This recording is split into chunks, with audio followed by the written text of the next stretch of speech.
They don't understand that my message makes people feel better. I teach men to be strong. I teach men how to make money. I teach men how to be confident, how to be motivated, how to be disciplined, how to be diligent, how to be hardworking. If a man adopts these qualities and applies them to his life will get better. This isn't a matter of just consuming content on the internet. This is a matter of people's lives genuinely changing their day-to-day reality. If that happens, if somebody's day-to-day reality changes because they're a fan of me and they listen to my content, who do you think you are to come along and tell them to stop and go back to misery? If you find a man who's never had any traumatic experiences, he's terrible at being a man.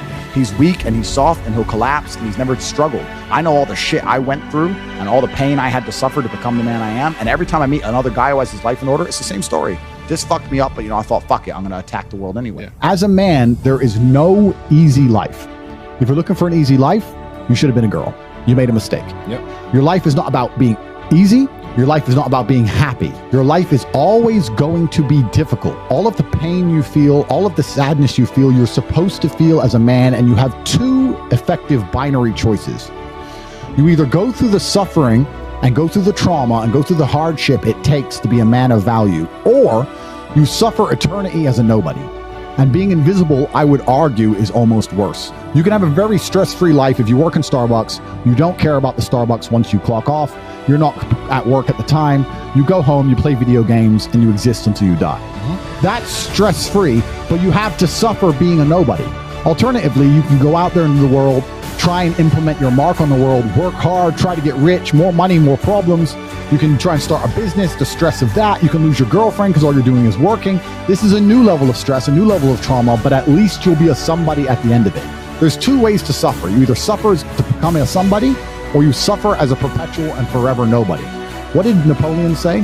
He said, glory is fleeting, but obscurity is forever.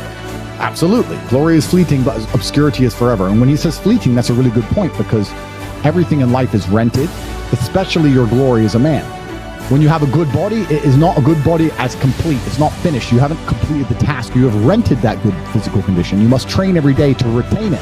If a man stands up for himself and has self-respect, he doesn't want to wear a mask because he respects himself. He doesn't want to take antidepressants. He respects himself. He doesn't want to eat the bugs. He respects himself.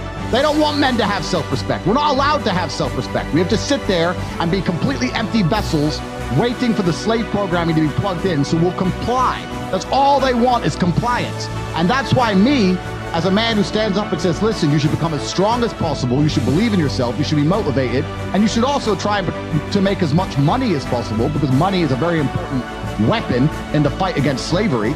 I am seen as public enemy number one for genuinely improving people's lives.